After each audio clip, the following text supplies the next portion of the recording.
오늘 하나님의 말씀은 느헤미야 4장에서 6장까지이지만 4장 7절에서 14절까지만 같이 읽겠습니다.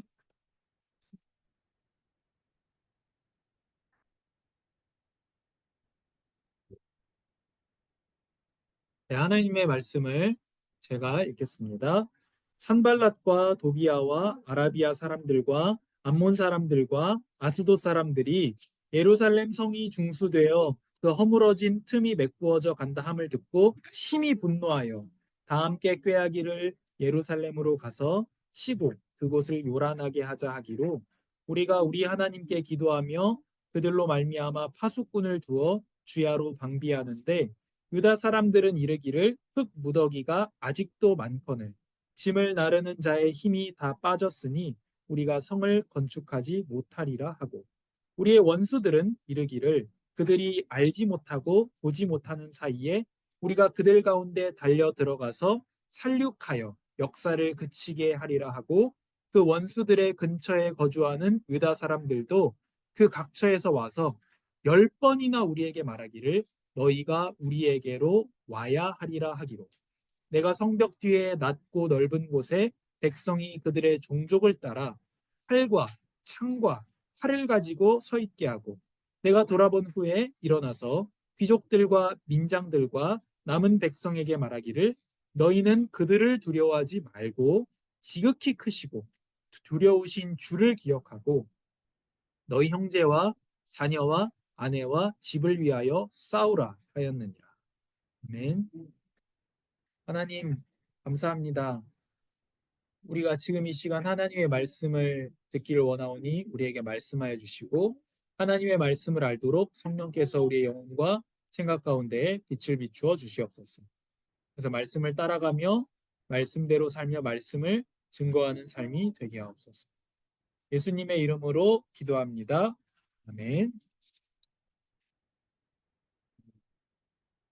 이게 제가 다른 나라 가서 안 살아봐가지고 잘 모르겠지만 한국 사람들 중에 남이 잘 되면 배가 아픈 사람이 많은 것 같아요. 사촌이 땅을 사면 배가 아프다. 그 사촌이면 얼마나 가깝습니까?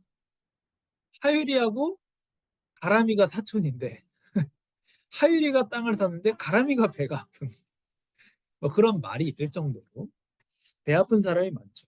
또 기득권을 가진 사람들은 어떻게든 자기 그거를 지키려고 보수하려고 수단과 방법을 가리지 않습니다. 우리가 어떻게 대처해야 될까요?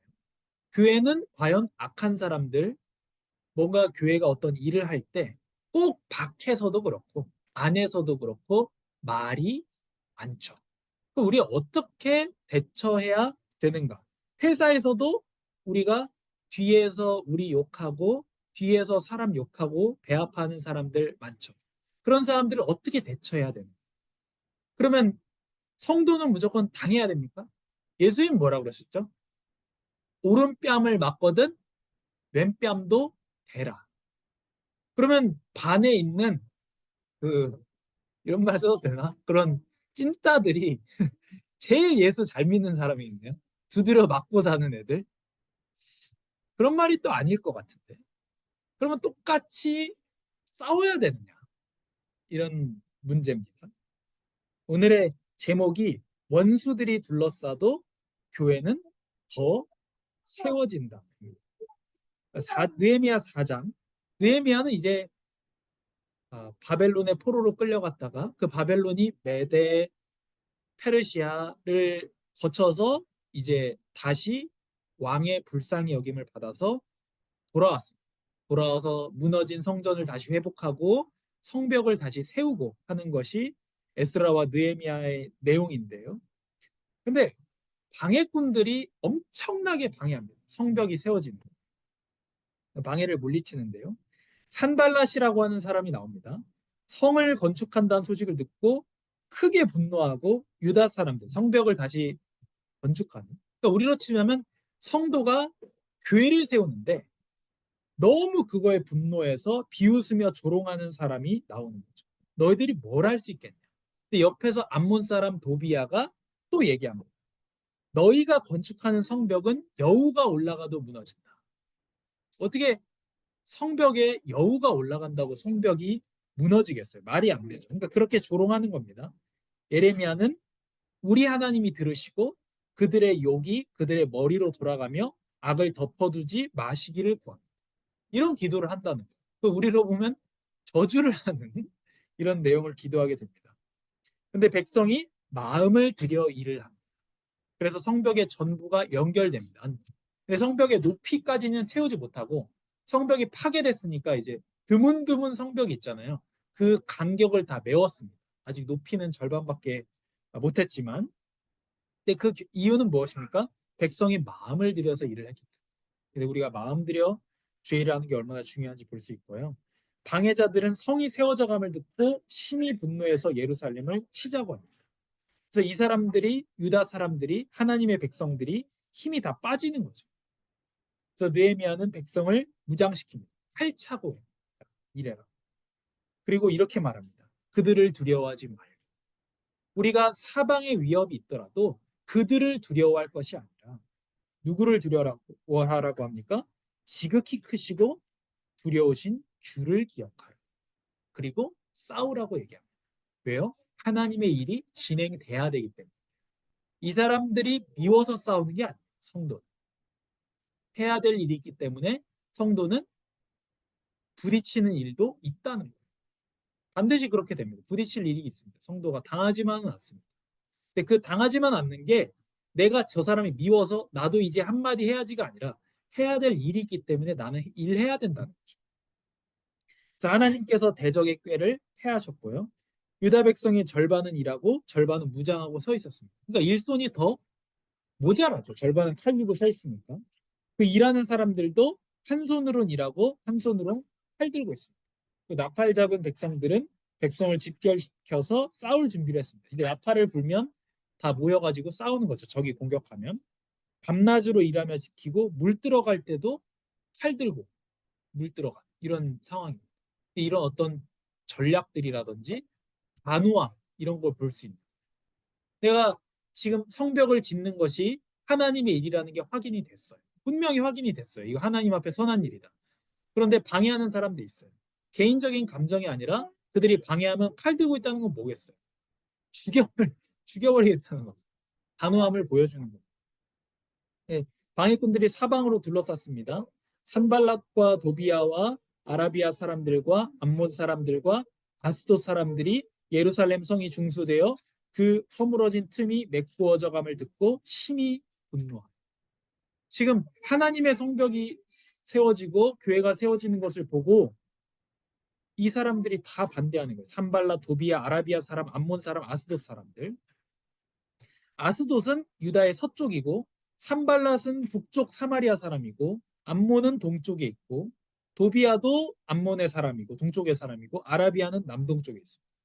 그러니까 북쪽, 서쪽, 동쪽, 남쪽 다 원수들이 싸고 있다. 그래서 우리가 이런 상황이 올 수가 있고 교회가 세워질 때 이런 많은 방해들도 있을 수도 있습니다. 그런데 어떻습니까? 우리가 또 사회생활하면서 이럴 수도 있고요. 둘러싸이는. 내가 잘못해서 뭐 그러면 욕을 먹어야 되겠지만 그게 아니라 어, 이런 우겨쌈을 당하는 상황이 올 수 있습니다. 그런데요. 그리스도와 몸된 교회는 승리하게 됩니다. 우리가 어려움이 오고 고난이 왔을 때 먼저 생각해야 되는 게 당연하다. 성전 건축에 대한 반대는 교회와 그리스도인들에 대한 반대를 예표하는데요. 요한복음 15장에 보면 이렇게 되어 있습니다. 우리가 박해당하고 고난당하고 어려움 당할 때 세상이 우리보다 먼저 예수님을 미워했다는 사실을 기억해야 됩니다. 우리는 세상에 속한 사람이 아니라 세상에서 예수님께 택함을 받았기 때문에 세상이 미워하는 것. 예수님도 미워한 세상이 우리는 당연히 미워한다. 우리는 세상에 속하지 않았기 때문에 삶의 모습이 다르고 너는 왜 다르냐는 것으로 표적의 대상이 될 수도 있다는 거예요. 왜냐하면 문화를 역행하기 때문에. 왜 너만 유별나냐? 왜 너만 그러냐? 다 하는데 라는 표적이 될 수 있습니다. 성도는 그리스도의 몸이기 때문에 그리스도와 함께 세상에서 미움과 박해를 받습니다. 예수님의 생명과 부활과 영광에 동참하길 바라는 우리가 고난에 동참하는 것은 당연하다. 그러나 우리는 결국 승리합니다. 왜요? 예수님께서 이미 세상을 이겼기 때문에.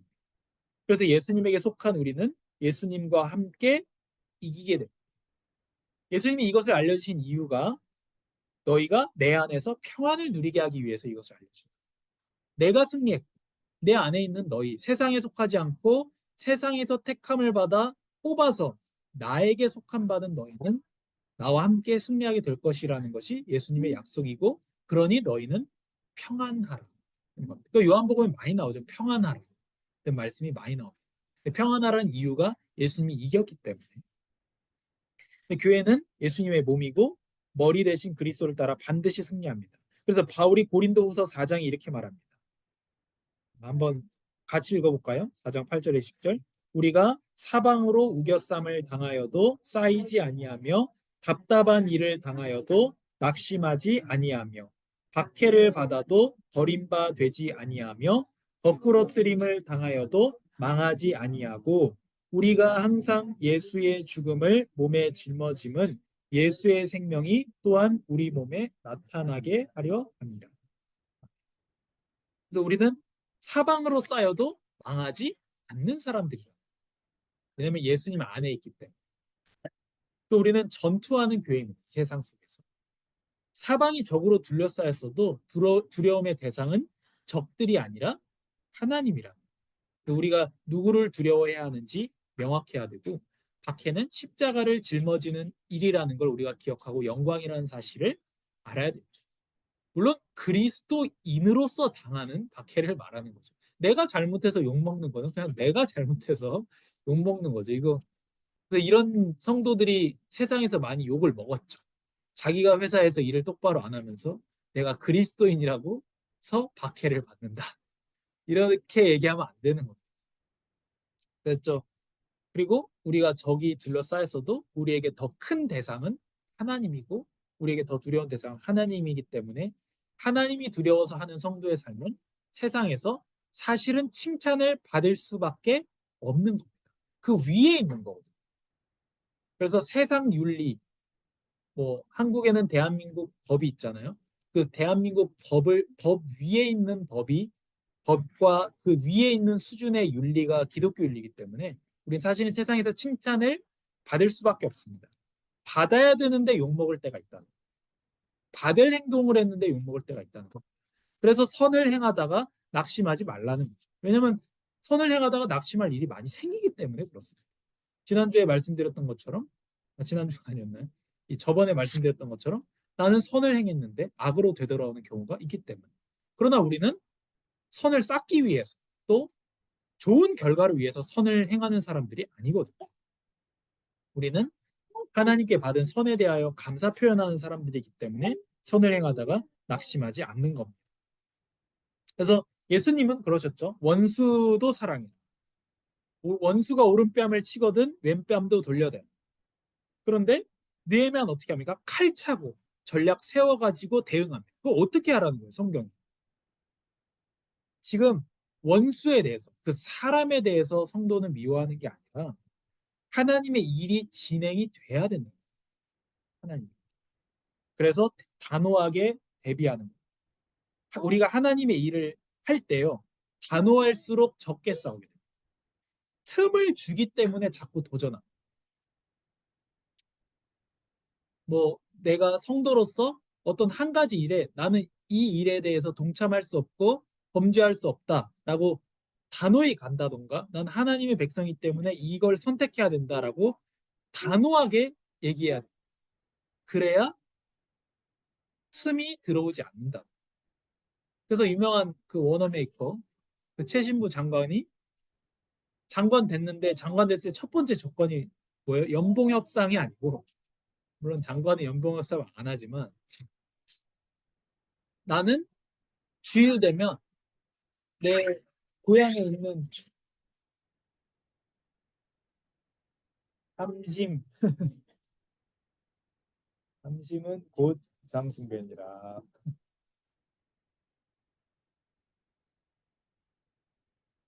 거기 가서 자기는 주일학교 교사해야 된다는 거예요. 장관도 중요하지만. 근데 만약에 워너메이커가 장관 되면서 제가 가급적이면 제가 주일에 비행기 타고 가가지고 저희 교회에 가서 주일학교 교사 해야 될 것 같아요. 이렇게 얘기했으면요. 아마 한 주도 못 갔을 거예요. 왜냐면 일이 계속 생기는, 장관은 본래 일이 계속 생기는 거잖아요. 일 끝나고 간다고 못 가는 거예요. 꼭 그걸 주일학교 교사를 지속해야 된다는 게 아니라 원어메이커는 그게 옳다고 생각했고 그렇다면 단호하게 나는 무조건 간다. 무슨 일이 있어도 간다. 그래야 틈이 안 들어온다. 그래서 성도가 이렇게 원수를 사랑하라 그래서 항상 물렁물렁한 사람들이 아니고 내가 감정이 나빠서가 아니라 하나님의 일을 할 때 단호함이 성도에게 필요하다는 거예요. 절대 안 돼요. 원래 작은 일에는 작은 방해가 있고 큰 일에는 큰 방해가 있습니다. 원래 사람들은 배가 아픕니다. 그 죄된 인간의 본성이에요. 지금 이 전화기 하나 갖겠다고 이렇게 싸우고 있는데 어디 전화 걸려고 그렇게 전화가 싸우는지 모르겠지만 그렇습니다.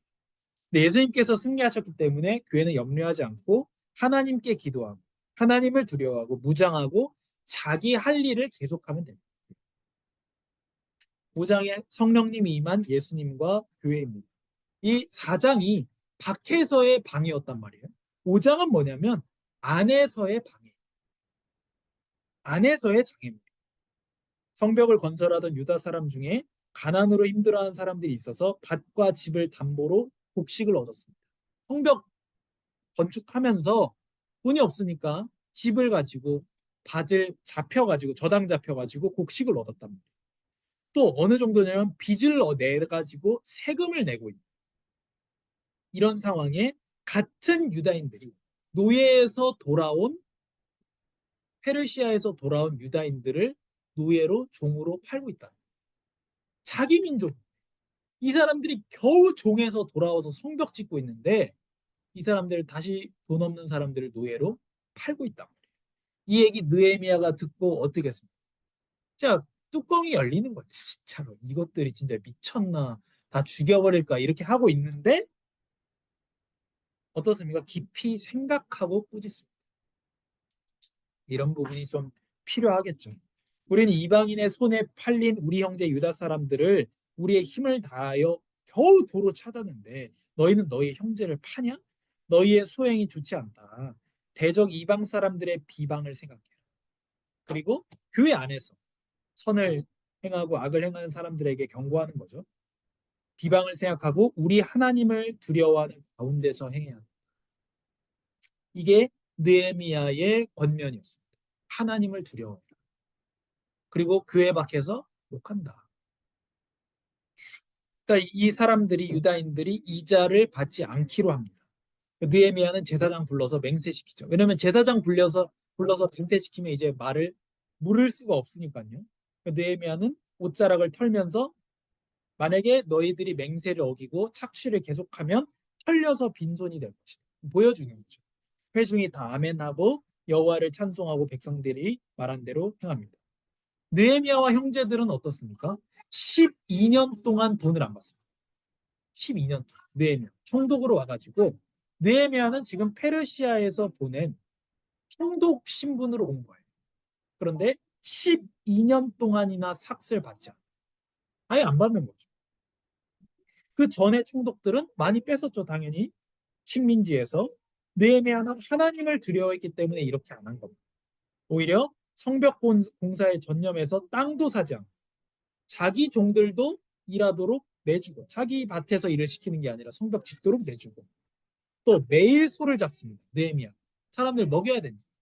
그래가지고 거기서 일하는 사람 중에 관리하는 관리인들이 있을 거 아니에요. 그 사람들 150명을 매일매일 느헤미야가 소를 잡아가지고 먹이고 양도 6마리씩 잡아서 먹고 그런데도 삭슬 안 받아요. 그럼 느헤미야가 어떤 거죠? 다 자기 비용으로 12년 동안 소를 잡는 몇천 마리의 소를. 그리고 느헤미야는 한 가지 기도를 하고 끝납니다. 그래서 수고하는 성도는 이 기도 하나로 끝내는 거예요. 내 하나님이여 내가 이 백성을 위하여 행한 모든 일을 기억하사 내게 은혜를 베푸시옵소서. 이 기도 하나로 느헤미야는 끝난다는 거예요. 12년 동안 삭슬 받지 않고 누구에게 뭐 자랑하고 아쉬워하는 것도 아니라 내 하나님 내가 이 백성을 위하여 행한 모든 일을 기억하셔서 내게 은혜를 베푸시옵소서. 이 기도로 끝냅니다. 근데 반면에 이제 말씀보다 이익을 택했던 사람들이 있죠. 모세율법에 보면 같은 유대 백성에게 이스라엘 사람에게 이자를 받으면 안 돼요. 근데 이 사람들이 이자를 받다가 이자를 못 내니까 자기 같은 백성을 노예로 판단 말이에요. 교회 안에 하나님의 백성 안에 이런 일이 있었다는 거예요. 그런데 성령님이 임하시면 어떤 일이 일어납니까? 이사야 61장 1절에서 3절 우리 한번 같이 읽겠습니다. 주 여호와의 영이 내게 내리셨으니 이는 여호와께서 내게 기름을 부어사 가난한 자에게 아름다운 소식을 전하게 하려 하시니라. 나를 보내사 마음이 상한 자를 고치며 포로된 자에게 자유를 갇힌 자에게 노임을 선포하며 여호와의 은혜의 해와 우리 하나님의 보복의 날을 선포하여 모든 슬픈 자를 위로하되 무릇 시온에서 슬퍼하는 자에게 하관을 주어 그 죄를 대신하며 찬송의 옷으로 그 근심을 대신하시고 그들의 의의 나무 곧 심으신 그 영광을 나타낼 자라 일컬음을 받게 하려 하십니다. 아멘. 그러니까 주 여호와의 영이 내게 내리셨으니 예수님께서 요한에게 물세례 받을 때 성령이 임하시죠. 그때 예수님께서 그 이후로부터 이사야 61장의 말씀을 성취하십니다. 주 여호와의 영이 내리신 이후에 예수님께서 가난한 자에게 아름다운 소식을 전하고 마음이 상한 자를 고치고 포로된 자에게 자유를 주고 갇힌 자에게 노임을 선포했다. 이게 성령이 임한 예수님이 하신 일들입니다. 그리고 예수님께서 성전을 깨끗하게 하시냐. 성전에서 예수님 채찍 휘두르는 그 유명한 그게 마태, 마가, 누가, 요한복음 다 나와요. 성경에 어떤 일은 마태복음에만 나오고 어떤 일은 요한복음에만 나오고 어떤 데는 뭐 마태랑 마가만 나오고 이렇잖아요. 근데 예수님의 성전 정화는 마태, 마가, 누가, 요한복음에 다 나옵니다. 왜 다 나올까요? 중요하니까 다 나옵니다. 만민이 기도하는 집, 하나님 아버지의 집을 강도의 소굴로 만든 사람들을 보고 주의 전을 사랑하는 열심 때문에 분노하셨습니다. 이게 요즘으로 말하면 뭘까요? 교회가 아름다워지지 않고 더 이상 교회가 교회답지 않고 성도가 성도를 착취하고 이런 모습일 때 예수님이 채찍을 휘두른다는 거죠. 예를 들면 교회에서 뭐 아무것도 팔면 안 된다. 교회에서 뭐 책도 팔면 안 돼. 아무것도 팔면 안 돼. 교회에서 뭐 팔잖아요. 뭐 떡도 팔고 하잖아요. 그 막 혼란스러워하고 교회에는 심지어 어떤 보수적인 사람은 교회에는 자판기가 있습니다. 교회에서 예수님이 물건 파는 사람들을 이렇게 내쫓았는데 어떻게 교회에서 커피를 팔아? 아 미쳤구만 이런 사람들도 있습니다. 아무것도 팔면 안 된다 교회에서. 근데 그래가지고 또 유명한 일화가 있습니다. 어떤 장로님이 교회에 자판기가 들어온 거예요. 근데 자판기 들어오기 전에 사람들이 알아서 커피를 타 먹잖아요. 또 사들고 오고. 그러니까 막 커피 스틱이 여기 떨어지고 저기 떨어지고 커피 막 흘리고 그래서 이 자판기를 놓은 거예요. 그 자판기에서 생기는 돈은 우리가 성교하겠다. 아무 문제가 없죠. 근데 그 자판기 들어온 날 실화입니다. 실화. 장로님이 대표 기도하는데 울면서 기도하는 거예요. 하나님, 우리 교회에서 물건을 팔고 있습니다. 울면서 기도. 하나님, 다 제가 잘못한 탓입니다. 하나님. 저 때문에 교회가 이렇게 이상해졌어요. 이렇게 기도해서 바로 그날로 자판기를 치웠다는 실화입니다. 실화. 그런 게 문제가 아니고 교회가 교회답지 못하고 교회가 더 이상 하나님이 보실 때 또 심지어 세상이 볼 때 그 낮은 기준에 볼 때조차 아름답지 않을 때 예수님께서 분노하신다는 거죠. 물론 교회에서 막 너무 물건 파느라 막 정신 사납고 이러면 좋지는 않겠지만, 그래서 예수님께서 이 이사야, 그래서 그래, 그 열심 때문에 교회를 교회답게 만드는, 성도를 성도답게 하신 열심 때문에 분노하신 것이고, 예수님 궁극적으로 이렇게 얘기하십니다. 이 성전을 헐면 사흘 만에 내가 일으킬 것이다. 그러니까 성전 누구를 얘기합니까? 뭘 얘기합니까? 예수님 자신의 몸을 얘기합니다. 그래서 예수님의 몸은 누구예요? 그리스도의 몸된 교회, 성도를 얘기하는 거예요. 그래서 이 성전 정화하는 것은 성도를 깨끗하게 만든, 성도를 성도답게 만든 일을 예수님께서 하신 거죠. 그 교회는 어떻습니까? 이사야 61장의 말씀에 보면 성령이 임하면 가난한 자에게 아름다운 소식 전하고 마음이 상한 자를 고치고 포로된 자에게 자유를, 갇힌 자에게 노임을 선포한다고 했는데, 사도행전 2장의 성령이 예수님뿐만 아니라 어디에 임합니까? 성도들에게 성령이 임하게 됩니다. 그래서 성도들이 무엇을 합니까? 가난한 자에게 아름다운 소식을 전합니다. 그래서 성령이 임한 사람에게 일어나는 일입니다. 마음이 상한 자를 고치고 포로된 자에게 자유를 줍니다. 그래서 가난한 자들에게 베푸는 도움은 교회가 그리스도 안에 나타난 하나님의 긍휼하심에 근거해서 가난한 자들을 도울 것을 예표하는 거예요. 그래서 교회가 이런 일들을 하는 거고, 그래서 교회는 이러한 아름다움과 거룩을 유지해야 됩니다. 그게 예수님께서 하신 성전 정화이기 때문에, 성전 청소이기 때문에 그렇습니다. 6장에 원수의 거짓말을 이기는 성도의 순결입니다. 성도는 거짓말쟁이를 어떻게 외쳐야 됩니까? 우리 남집사님이 회사에 그렇게 거짓말을 하는 사람이, 입만 열면 입 벌고 입만 열면 구라치는 사람이 있다는데, 성도는 거짓말을 어떻게 이겨야 됩니까? 느헤미야에 대한 음모를 이제 꾸미거든요. 이 사람들이 산발랏과 게셈이 오노평지, 그러니까 오노평지는 어떤 데냐면 아무것도 없는 거예요. 거기 부르는 거예요. 느헤미야, 야, 느헤미야야, 우리 얘기 좀 하자. 방해로 왜 부를까요? 죽이려고. 아무도 없는데 불러가지고 죽이려고 부릅니다. 느헤미야의 답변이에요. 성도가 어떻게 이긴지 보세요. 나 일이 바빠서 못 간다. 그게 느헤미야의 답변. 내가 하나님 앞에서 할 일이 있다. 그래서 너희들 만날 시간이 없다. 네 번이나 보내요. 근데 느헤미야 똑같이 얘기해. 나는 못 간다. 일해야 된다. 나는 할 일이 있다.가 끝이에요.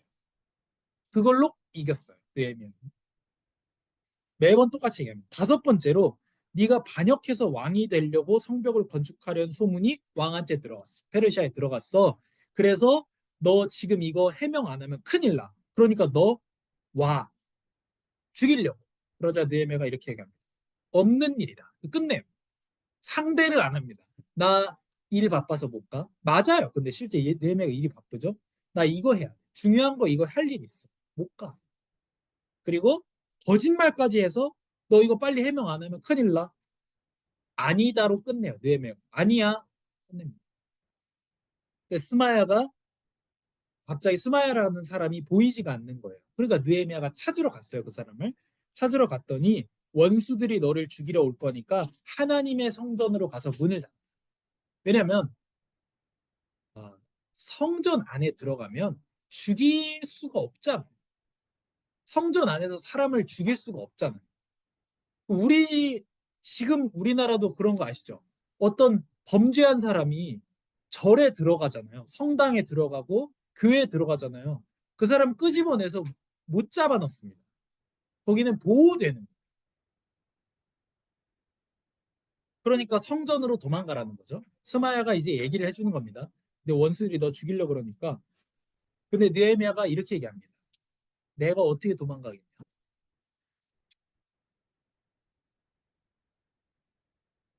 나는 도망 안 가겠다.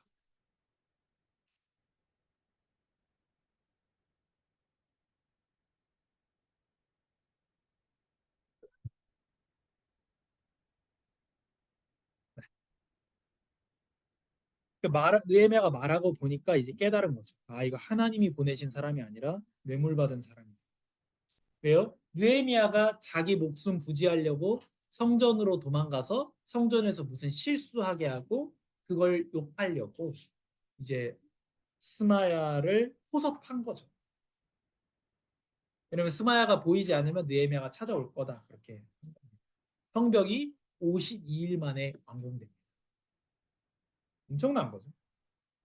그래서 성벽이 완성되니까 모든 대적들은 크게 두려워하여 크게 낙담합니다. 교회가 어떻게 이깁니까? 성도가 세워지고 거룩하여지고 성도가 예수님을 닮은 모습으로 아름다워지는 것으로 이깁니다. 그때까지 어떻게 상대합니까? 일이 바쁘다. 야, 못 간다. 거짓말까지 막 퍼뜨리면 어떻게 합니까? 상대 안 합니다. 아니다. 그리고 끝냅니다. 근데 어떻게 됩니까? 성벽이 완공됩니다. 그러니까 대적들이 무너지게 되죠. 왜죠? 하나님이 하셨다는 사실을 드디어 알게 됩니다. 방해꾼 도비아는 암몬에 있는 페르시아 관리로 추정되는데 유다의 귀족 딸과 결혼하고 유다 사람들이 좋아하는 사람이 많아서 느헤미야에게 좋게 포장해주게 됩니다. 반대에는 많은 조롱과 위협은 있고 속임수도 있습니다. 속임수는 사탄이 거짓말쟁이라는 것을 보여주고 그래서 마귀에게 눌린 자, 마귀에게 잡힌 사람이 거짓말하는 모습을 우리가 보게 됩니다. 거짓을 계속하는 사람은 마귀에게 속한 사람이라는 거죠. 하나님의 아들이 마귀를 멸하셨습니다. 하나님의 아들이 오신 것은 마귀를 멸하려 하십니다. 마귀의 일은 거짓이고 살인이고 죄짓게 만드는 것입니다. 그것을 예수님이 멸하셨답니다. 예수님께서 마태복음 4장에서 말씀으로 마귀를 꺾으셨습니다. 마귀의 유혹이 뭐였습니까? 너 필요한 거 해라. 두 번째, 증명해라. 네가 하나님의 아들이라. 증명하려는 욕구죠. 세 번째로 천하만국과 그 영광. 예수님께서는 모든 말씀으로 살아야 된다. 또 함께 하신 하나님을 시험하지 말라. 하나님만을 섬기라는 말씀으로 이기셨습니다. 그래서 마귀를 대적해야 됩니다. 느헤미야는 계속되는 기도로 대적을 상대하는 게 아니라 하나님을 상대했습니다. 느헤미야. 그냥 간단하게 상대했어요. 느헤미야. 일이 바빠서 못 간다. 그리고 아니다. 거짓말하면. 이렇게 또 누가 너를 죽이려고 한다. 그럼 나는 그걸 피해서 도망갈 수는. 그래서 느헤미야가 계속 느헤미야를 읽으면 어떻습니까? 중간중간 짧게 기도합니다. 12년 동안이나 월급을 받지 않으면서 삭슬 받지 않으면서 짧게 기도합니다. 하나님 아시지요? 기억해 주세요. 하나님 은혜를 베풀어 주세요로 기도합니다. 왕이 자기한테 물어볼 때도 잠깐 기도하고 대답합니다. 성도는 말씀과 순결 또한 하나님의 일에 대한 단호함으로 거짓을 이깁니다. 거짓에 상대하고 계속 말을 하는 게 아니라 말씀과 순결, 단호함으로 이깁니다. 그런즉 너희는 하나님께 복종할지어다. 마귀를 대적하라. 그리하면 너희를 피하리라. 하나님을 가까이 하라. 그리하면 너희를 가까이 하시리라. 죄인들아 손을 깨끗이 하라. 두 마음을 품은 자들아 마음을 성결하게 하라. 하나님께 복종하라 그러면서 마귀를 대적하라 그럽니다. 하나님께 복종하는 것과 마귀를 대적하는 것은 같은 말입니다. 왜냐? 이 마귀를 대적한다는 말이 뭘까요? 여기에 단어는 싸운다는 말이 아니고 반대편 줄에 서는 거예요. 이를테면 내가 하나님께 복종하지 않으면서 계속 흑암을 꺾는 그 말이 아니라 여기서의 대적은 그런 부분도 있습니다. 성경에 보면 그런 부분도 있는데 이 야고보서 4장에서의 대적은 뭐냐면 반대편에 가서 서는 거예요. 그럼 뭡니까? 하나님께 복종하는 거예요. 하나님께 복종하는 게 뭐라고요? 마귀를 대적하는 거예요. 곧 하나님께 복종하는 게 마귀를 대적합니다. 물론 기도로 흑암을 꺾고 그런 부분은 다른 본문에 있지만 여기 본문에서는 그렇습니다. 그러면 마귀가 어떻게 한다고요? 피한다. 마귀가 꺾어서 피하는 것이 아니고 내가 하나님께 복종할 때에 마귀를 대적하는 것이고 마귀가 안 꺾어도 피할 수밖에 없다. 이렇게 되는 거예요. 그리고 하나님을 가까이 하라 말하고 있습니다. 우리가 물론 본문에서 삶으로 우리가 감사할 부분 또 예수님께 회개할 부분 우리가 도전할 거 또 하나님께서는 어떤 상황이 있는 사람들에게 우리를 보내시는지 이런 것들은 스스로 적어보시고 그런데 우리가 원수를 어떻게 이길 것이냐. 성도는 말씀과 그 사람이 무엇서가 아니라 말씀과 순결함과 하나님의 일에 대한 단호함으로 이기게 됩니다. 예수님께서는 사단과 세상을 이미 이기셨고 교회에게 박해는 당연하며 우리의 박해당함은 예수님의 십자가를 짊어지는 것입니다. 그래서 예수님과 함께 교회는 무조건 승리하게 됩니다. 교회는 무조건 승리합니다. 교회가 무너진다. 교회는 한 번도 무너진 적이 없어요. 예배당이 무너졌을지는 모르겠지만 교회는 하나님의 몸이기 때문에 교회는 절대 무너지지 않고 성도는 절대로 망하지 않습니다. 하나님께서 잘하게 하실 것을 믿고 감사합니다. 하나님 감사합니다. 우리가 사방으로 우겨쌈을 당하여도 망하지 않는 것은 우리가 세상에 속한 자가 아니라 예수님께서 세상에서 우리를 택하여 부른 성도이기 때문을 믿고 감사합니다.